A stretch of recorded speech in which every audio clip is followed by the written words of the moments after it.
Let's break this algorithm down a little bit further. A print statement indicates that something will be output to the user. You can print different types of items, and later we'll talk about printing numbers, but for now, let's focus on printed characters. If you want to print a sequence of characters, surround the characters with quotes. A sequence of characters surrounded by quotes is called a string.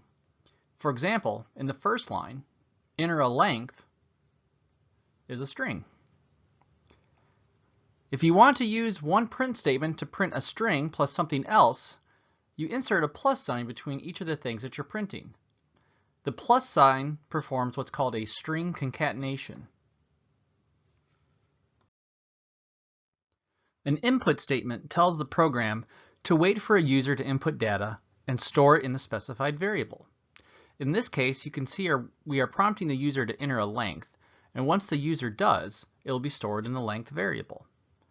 The combination of a print and input statement is referred to as a prompt, as in the program is prompting for the user to do something. An assignment statement is simply an instruction to store a value in a variable. An assignment statement is considered a binary expression because there are two parts, a left-hand side and a right-hand side. These sides are referred to as the operands. Suppose that 2 and 4 were entered as input for the above algorithm. Here's a picture of what the assignment statement does. It multiplies the two sides together, then stores the result in the area variable. Also, note that the order of operations is important here. With an assignment operation, the right-hand side will be completely evaluated following standard mathematical order of operations before the result is stored in the variable on the left-hand side of the operation. We use control statements to change the flow of control in a program. The most basic and fundamental flow control statement is an if statement, and you use this all the time in your daily life to make appropriate decisions. For example, if you're driving down a highway and you're about to pass an exit with a gas station, you check your fuel gauge, and if you don't have enough gas, you'll take the exit so you can get gas. Otherwise, you keep going because the condition that you've set to exit the highway has not been met. So we see this in programming too, except for we have a couple different versions of it. There are three main versions: if else, and if else if. With an if statement, you are specifying a block of code with some condition that must be true to be executed. If the condition is not met or is false, the program will skip that block of code. And this can be visualized with this diagram here. The code starts at the S and will evaluate the node 2. And if this is true, it will execute the block of code at T. Otherwise, the program will skip the T section and go straight from 2 to 3. When representing this with pseudocode, you write it simply like this. You indent your statements that are part of the if condition, so that way that you can tell that it's a conditional. Like this. I used angle brackets to surround the description of what should be placed in a particular position. Thus, in your algorithms, don't write the word condition or the word statements. You instead actually put the actual condition or the actual statements that you want to execute. Let's take a look at another pseudocode example. Here you can see the in an airplane equals Y, or yes, is our conditional statement. You can see how the next two lines are indented underneath the statement, indicating that they are only executed if the conditional statement is true.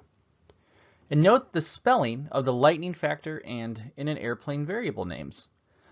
If a variable name requires multiple words, like lightning factor, omit the space between the words and use all lowercase except for the first letter of the second, third, fourth words, etc. We call this camel casing.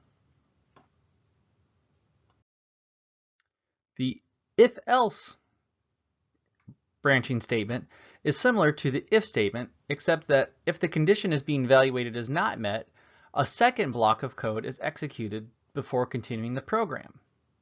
And you can see this represented in the program flow graph to the right here.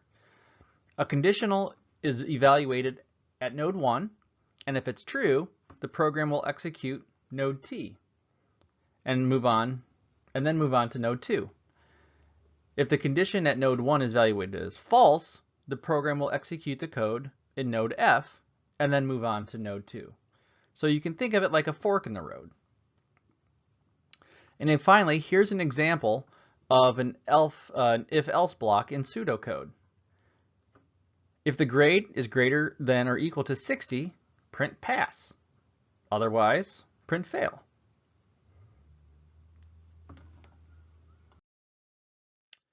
And finally, we have our if-else-if statement. An if-else-if allows us to chain multiple conditional statements one after the next. You can finish with an optional else statement that gives us a default case. If this else statement isn't specified and none of the conditions are true, then the whole block will be skipped.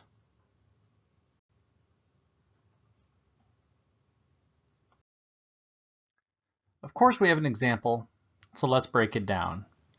Here we have a simple program to print a letter grade based on your number grade. So we have a variable called grade, and we need to decide what to print to the output of our program.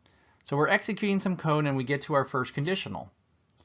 If our grade is greater than or equal to 90, we jump to code block 2, which represents the print A.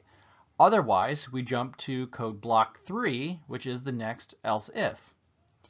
At block 3, we check to see if our grade is greater than or equal to 80. And if it is, we jump to block 4, which represents print B. Otherwise, we continue on to block 5, which is the next else if. The same process is repeated for evaluating if the grade is greater than or equal to 70. And again, we check to see if the grade is greater than or equal to 60. Notice that we end the chain with an else block, meaning that if we haven't found a true condition yet, this block will catch everything else. Also notice that if at any point we find a true condition, we stop evaluating every else if statement that comes after it. And this is an important concept to keep in mind for simplifying else if chains. So to summarize if statements, use the first format, or an if by itself, for problems where you want to do something or nothing. Use an if else for problems where you want to do one thing or another thing, like a fork in the road. Finally, use the third format, the if else if, for problems where you want to do one thing out of 3 or more choices. So if you keep that in mind, that will help you to decide which is the correct if version to use.